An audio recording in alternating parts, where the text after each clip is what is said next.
경제를 보다 쉽게. 안녕하세요 여러분, KRB 경제연구소의 붕입니다. 국가 반란 사태를 일으킨 반란 주범들의 사건을 한 사람의 판사에게 모두 몰아준 것도 이상한 일인데, 그 재판을 모두 비공개 재판으로 진행하면서 쓸데없는 논란을 만드는 판사가 있습니다. 그 판사는 바로 반란 수계의 탈옥을 도왔던 직위원 판사입니다. 그 직위원 판사의 돈 없는 행위에 분노한 시민이 직위원 판사의 룸살롱 접대 사건을 폭로하기에 이르렀습니다.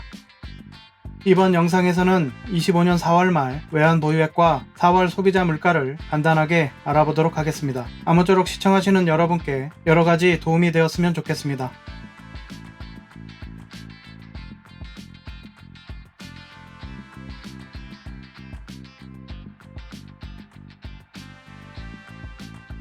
내란과 외환의 죄. 국가 반란죄는 그 수계에 사형 이외에는 다른 처벌이 없는 매우 중대한 범죄입니다. 그런 범죄를 저지른 반란 수계와 반란 주범들의 재판을 비공개로 진행하는 것은 있을 수 없는 특혜입니다. 이런 특혜를 반란 수계와 반란 주범들이 왜 받아야 하는지 직위원 판사는 대답해야만 합니다. 직위원, 조이대와 같이 법과 원칙 그리고 절차를 자신들의 마음대로 어기는 자들에게 남을 심판하는 자격을 준다는 것은 범죄자에게 범죄자를 심판하면서 공정하기를 바라는 것과 같은 일입니다. 법치주의를 앞장서서 짓밟는 짓을 하는 자들이 바로 이런 자들입니다. 외환 보유액에 대한 설명은 지난 1월 12일의 영상에서 해드렸으므로 참고하시면 좋을 것 같습니다. 외환 보유액은 중앙은행과 정부가 언제든지 사용할 수 있는 대외 외화 금융자산입니다. 외환 보유액의 구성은 표와 같이 유가증권, 예치금, SDR, IMF 포지션, 금으로 이루어져 있습니다. 2025년 5월 8일 새벽 6시에 외환보유액 발표가 있었습니다. 25년 1월 말 외환보유액은 4,110억 1천만 달러였고, 이번에 발표된 4월 말 외환보유액은 4,046억 7천만 달러입니다. 2025년 3월 대비 49억 9천만 달러가 감소하였고, 2025년 1월 대비로는 63억 4천만 달러가 감소한 것입니다. 반란 수계 정권이 시작된 2022년 5월 보유하고 있었던 외환 보유액은 4,493억 달러로 현재까지 외환 보유액은 총 446억 3천만 달러가 감소하였으며, 2022년 5월 말 대비로는 430억 4천만 달러가 감소한 것입니다. 이것은 지난 3월의 외환 보유액 현황입니다. 2025년 3월 말 4,096.6억 달러로 25년 1월 대비 13.5억 달러가 감소하였고, 2월 말 대비로는 4.5억 달러가 증가한 것입니다. 분기 말에는 BIS 비율 준수를 위해 금융기관의 외화 예수금이 증가합니다. BIS 비율은 국제결제은행에서 권고하는 금융기관의 위험 가중자산 대비 자기자본 비율을 말합니다. 3월 중 달러 인덱스는 약 3%가 하락하였습니다. 3월의 외환 보유액 증가의 주된 원인은 분기 말 효과로 금융기관들이 외화 예수금을 예치한 영향이 크고, 달러 인덱스의 하락으로 외화 자산의 미 달러 환산액이 증가한 영향이라고 하겠습니다. 다음은 이번에 발표된 외환 보유액 현황입니다. 4월 말 외환 보유액은 4,046.7억 달러로 1월 말 대비 63.4억 달러가 감소하였고, 3월 말 대비로는 49.9억 달러가 감소한 것입니다. 미 달러화 약세에 따른 외화 자산의 미 달러 환산액이 증가했는데도 국가 반란 사태의 영향으로 인한 국민연금과의 외환 수합 규모 확대가 큰 영향을 미쳤고, 분기 말 효과가 사라져서 외환 보유액이 감소한 것입니다. 그리하여 유가증권 금액이 감소하고 예치금 또한 감소하였습니다. 앞으로 세계는 관세 전쟁에 더해 환율 전쟁에 돌입할 확률이 높은 만큼 그에 대한 대비를 철저하게 해야 할 중대한 시기에 우리의 외환 보유액은 지속적으로 감소하고 있습니다. 이대로라면 심리적 마지노선인 4천억 달러대가 조만간 무너지는 위태로운 상황에 놓이게 될 것입니다.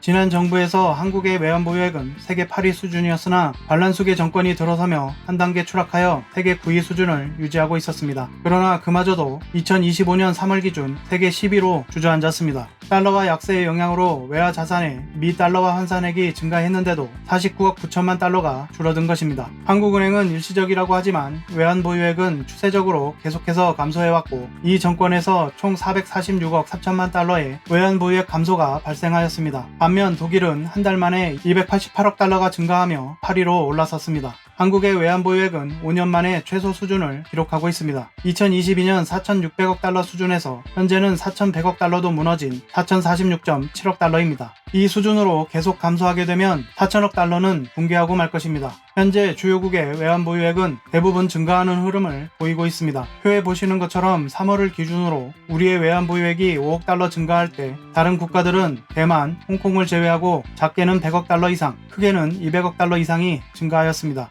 격변하는 세계 질서에 대비하기 위해 각국은 이렇게 대비하고 있는데 그에 비해 한국은 너무 안일한 대응을 하는 상황입니다. 하루빨리 모피아들을 축출하고 비상 대응을 해야 할 때입니다.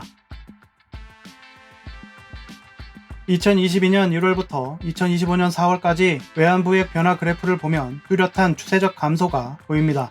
24년 9월 잠시 미 달러와 약세로 상승한 뒤로 급격한 내리막길입니다. 국가 반란 사태에 따른 최근 4개월의 63억 4천만 달러의 감소는 매우 빠른 속도입니다. 반란 수계 정권 초기 2022년 10월 달러 인덱스가 111.53을 기록하며 강달러 환경에서 환율은 1431.26원을 기록했고 외환 보유액이 4140억 달러까지 감소했었습니다. 그런데 4월 말 외환 보유액은 달러화 지수 99.39, 환율 1424.23원을 기록하며 46억 7천만 달러입니다. 달러화가 매우 약세를 기록하고 있는데도 환율은 여전히 높고 외화 자산의 미 달러 환산액이 증가했는데도 외환 보유액은 5년 만에 최저 보유액을 기록한 것입니다. 트럼프의 재집권 등 정치 경제적으로 세계는 불확실성이 매우 높아지는 시기이고 다른 국가들은 그에 맞서는 대비를 하는 때에 반란 수계 정권이 임명한 경제수장과 공무원들은 감소는 일시적일 뿐이라며 안일한 태도를 보이고 있습니다.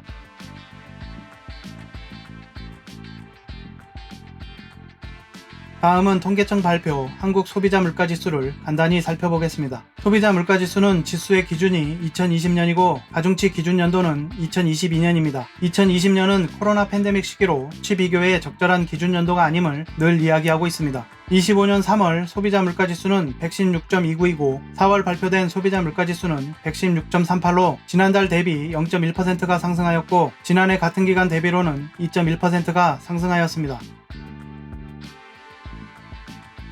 다음은 근원 소비자 물가지수 중 OECD 방식의 근원 물가지수로 변동성이 큰 식료품 및 에너지를 제외한 물가지수입니다. 지수는 3월 112.52, 4월 112.93을 기록하며 지난달 대비 0.4% 상승, 지난해 같은 기간 대비로는 2.1% 상승하였습니다. 식료품 및 에너지를 제외한 근원 물가에서의 변화가 약한 상승으로 나타나고 있습니다.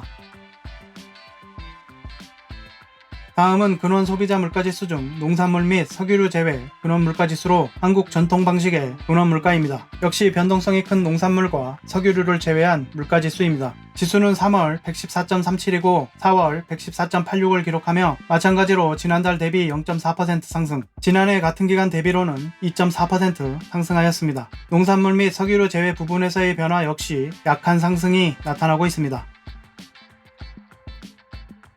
다음은 시민들이 가장 체감하게 되는 생활 물가지수를 보시겠습니다. 생활 물가지수는 지출 비중이 높아서 가격 변동을 민감하게 느끼는 144개 품목을 조사한 것입니다. 지수는 3월 119.47이고 4월 119.37을 기록하며 지난달 대비 0.1% 감소, 지난해 같은 기간 대비로는 2.4%가 상승하였습니다. 식품 물가가 3.3% 상승하고 식품 이해 물가가 0.1% 감소하여 상승폭은 줄어들었다고 하나 여전히 우리가 체감하는 밥상 물가는 높은 상황입니다.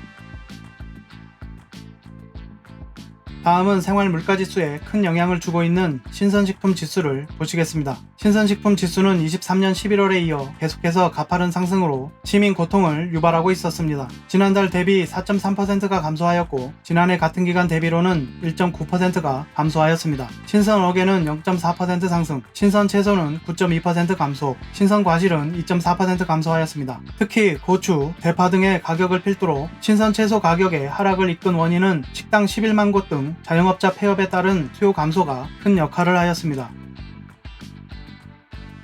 다음은 지출 목적별 등락률입니다. 총 지수 지난달 같은 기간 대비 2.1%가 상승, 식료품 및 비주류 음료가 지난해 같은 기간 대비 3% 상승, 가정용품 및 가사 서비스가 2.9% 상승, 교육 2.8%, 음식 및 숙박 3.2%, 기타 상품 서비스가 4.9% 순입니다. 생활과 밀접한 물가는 이미 많이 올랐고 그렇게 오르고도 물가 상승의 폭이 줄어들었을 뿐 계속해서 오르고 있기에 시민이 물가가 안정되었다고 느끼기가 어려운 것입니다. 마지막으로 품목 성질별 등락률입니다. 총 지수 지난달 같은 기간 대비 2.1%가 상승, 전기, 가스, 수도가 3.1% 상승하고 개인 서비스가 3.3% 상승하였습니다. 무더운 여름이 다가오고 있으므로 관리비 지출의 상승이 예상됩니다. 서비스 가격은 여전히 높고 상품, 농축수산물, 공업제품 모두 상승폭이 조금 줄어들었을 뿐입니다.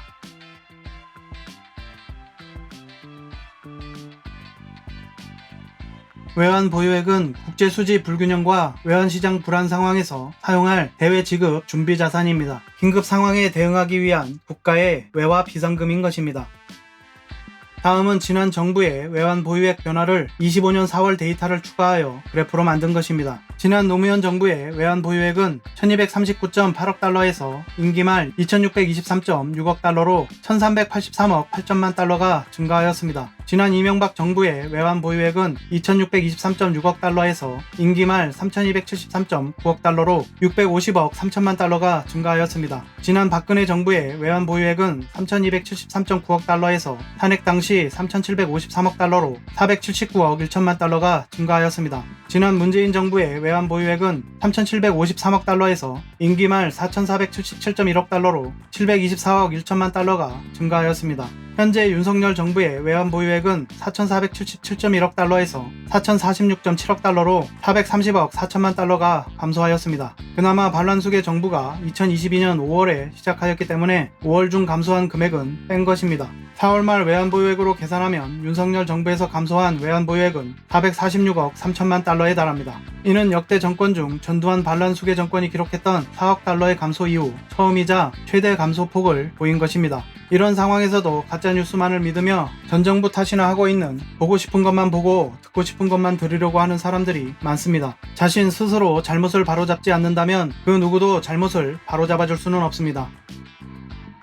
2025년 4월 외환 보유액은 지난 3월 외환 보유액 대비 49억 9천만 달러가 감소하였습니다. 이는 우리 돈으로 환산하면 8조 원에 달하는 금액입니다. 그 금액이 불과 한 달 사이에 증발한 것입니다. 다른 국가들이 한 달 사이 200억 달러가 넘는 외환 보유액을 증액하고 있는 동안 우리는 그저 일시적이라며 8조 원에 달하는 금액이 감소하는데도 그저 손 놓고 지켜보고 있었을 따름입니다. 자신의 지갑에서 돈이 빠져나가는 것도 그저 일시적이라며 아무렇지도 않게 생각했을 것인가를 생각해보면 답이 나옵니다. 노무현 정부 시절 우리나라의 외환 보유액 규모는 2,600억 달러로 세계 4위까지 올랐으나 이명박 정부의 고환율 정책과 원화가치 하락에 따른 외환시장 변동성 완화 조치로 2,012억 달러까지 급감했었습니다. 이후 외환 보유액을 꾸준히 늘렸고 2018년에는 4천억 달러를 돌파합니다. 수출 의존도가 세계 어느 나라보다 높은 한국은 다른 국가들과 달리 더 많은 외환이 필요합니다. 국제결제은행이 제시한 한국의 외환 보유액 적정 수준인 9천만 달러까지는 아니라고 하더라도 GDP 대비 적정 수준의 외환 보유액을 확보해야만 합니다. 그런데 현재 한국의 외환 보유액은 GDP 대비 25% 수준에 불과한 세계 하위권 수준입니다. 늘 강조해왔던 외화 예치금의 수준도 232억 3천만 달러에 불과하며 계속해서 감소하고 있습니다. 한국은행이 기준금리를 인상해야 할 때 인상하지 않고 한미 기준금리가 역전되어 현재 한미 기준금리 차는 1.75%입니다. 한미 기준금리 역전이 피부에 와닿지 않아 아무 문제 없는 것처럼 생각되겠지만 장기적인 기준금리 역전으로 국내 투자 부진은 물론 환율 상승, 물가 상승, 소비 위축을 불러왔고 마침내 경기 침체를 일으켰습니다. 그 체감을 이제서야 서서히 느끼고들 있습니다.